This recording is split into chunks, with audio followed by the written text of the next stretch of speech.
feels absolutely beautiful to be here with you. I want to thank the members of this church and community for making such a beautiful space for us to exist.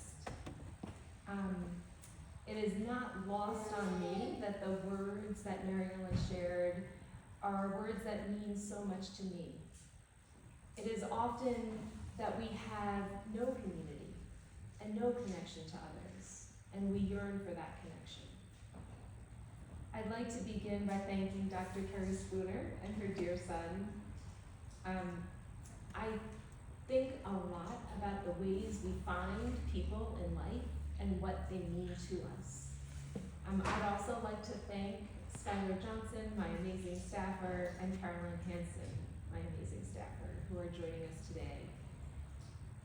I would also like to lift up Carolyn's husband, who is serving a life sentence, and every person behind bars, who today, just miles down the road, is jailed in the Riverhead jail, in the Yakima jail, in our community, and yet behind bars. When Mary Ellen shared with me a little bit about the history of the church, I thought, boy, that's a scrappy church. I have to be there. There was no way I wouldn't be here because I'm always rooting for the underdog.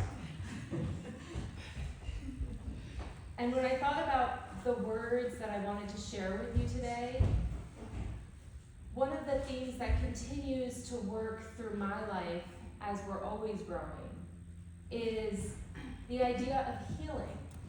And what does that mean for each of us? How do we heal and grow, which we're always doing in small ways and big ways, if we're open to it? We often imagine healing to be personal, something we struggle on our own, overcoming COVID, in a hospital bed, by ourselves, in isolation. And yet the truth is that transformative healing is a communal process, just as it should be, just as restorative justice is. It is about working with and through the community that we feel uniquely connected, whole, and changed for the better. We're not solitary beings. In fact, we thrive with connection, with sharing our burdens, with our friends, our neighbors, our family, our community. You know, I think often about recovering from my son's birth, which was a very harrowing experience. And in the ICU, I very quickly realized that I was deeply dependent and inextricably linked to the nurses and doctors who were my lifeline. They encouraged me along the healing process. I could not do it alone. And I think about life after incarceration. It is very much the same premise. Without true champions, family, friends, providers of hope, there is no way to successfully heal from the trauma that our men and women behind bars have survived. New Hour's mission to empower justice-impacted women, children, and families is one that we founded 8 years ago. And I think often about the day when George and Patty Krause, who live in Southampton, came to me. Patty had visited the jail, and she saw that the women there were getting no support. There was nothing for them.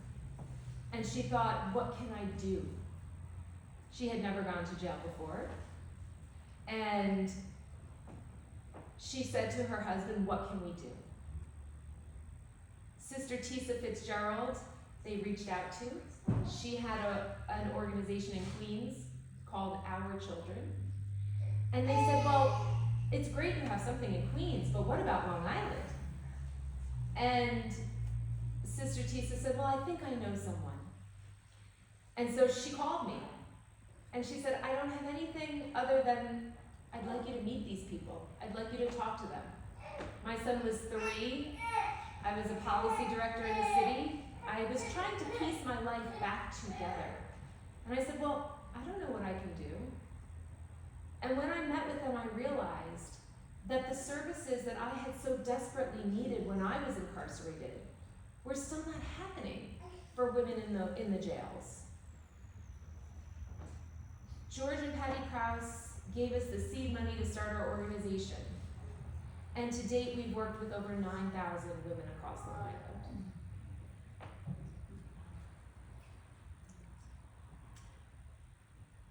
One of the premises that I think about when I started to create what the vision of New Hour would be was the premise that no one behind bars deserves to be subjected to endless judgment.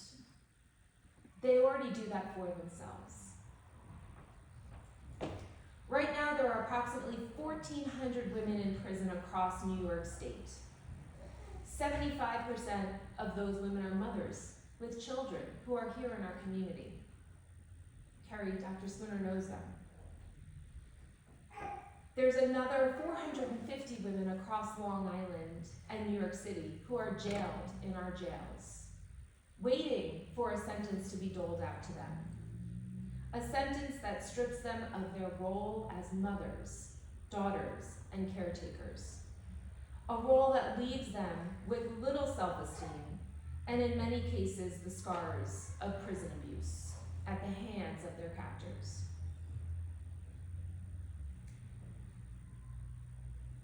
At New Hour, we see women in our office every day who come to us and say, what can I do to give back?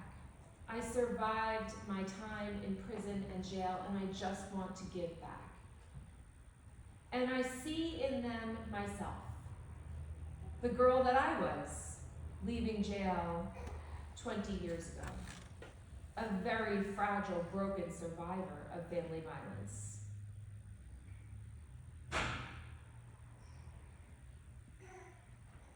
One of the things that I often think about is how we journey beyond our trauma. How do we see ourselves outside of the pain and loss we've survived? How do we move beyond our own judgment of ourselves? I think about why women go to jail, why women end up in prison. I'm asked that all the time, and I know the answer. Because our community has failed our women, failed to provide mental health, failed to interrupt violence, failed to address trauma and poverty. And I'm often reminded in the conversations I have with my son that the injustice that women suffer is also very much linked to racism and systemic oppression on Long Island. I often wonder how other parents talk and take time to teach their children about the ways in which justice and injustice and racism and misogyny are connected. I don't know if my neighbors talk to their children about these subjects. And it is in spaces like this that we should continue to have those needed conversations. It is why communities like this church matter so much to growth and healing. I'm reminded of James Baldwin, who shares, ask any Mexican, any Puerto Rican, any Black man, any poor person, ask the wretched how they fare in the halls of justice, and then you will know, not whether or not the country is just, but whether or not it has any love for justice, any concept of it. It is certain, in any case, that ignorance, allied with power, is the most ferocious enemy justice can have.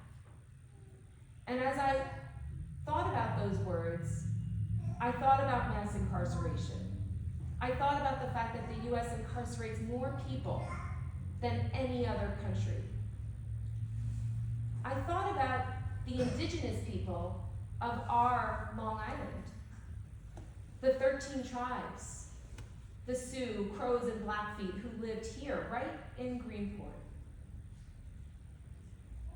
Our ancestors, they practiced restorative healing circles, holding the person accountable who committed harm, and engaging the community in surrounding them to create healing.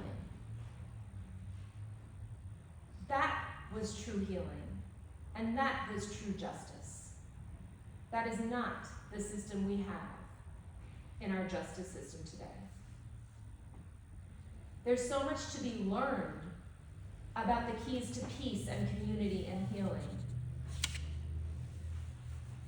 And yet I think about the women of New Hour, the men of New Hour, the children of New Hour. We've created a little community. Our doors are always open. I think about T, who stops in with her children, just to tell us how she's doing. She survived her mother's incarceration her whole life, and now she's breaking that cycle and doing so much more for her children as their parent. I think about Deanna, who came home from jail, age 52. She's not been back.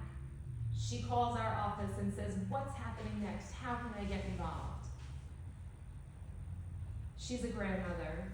She's creating safe space for her community, for her children and grandchildren, because she has been healed. We recognize the role of mother energy that we provide at New Hour, creating a haven.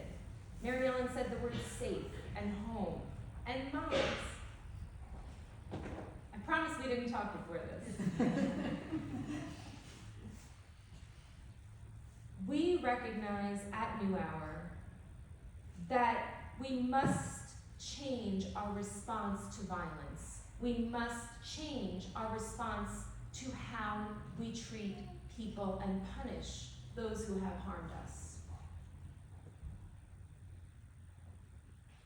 Our community has had a lot of conversations about the oppression and racism across Long Island. And those conversations are not outside of the conversations we should be having about who we lock up in our jails and prisons. I often hear lots of stories from women who sit in my office. They're quick to blame themselves. They're reminded of all the things they've done wrong. And I'm reminded of all the ways in which the police, the courts, the community, and racism have played into destroying their opportunity to be successful, their chance to be more than their worst moments.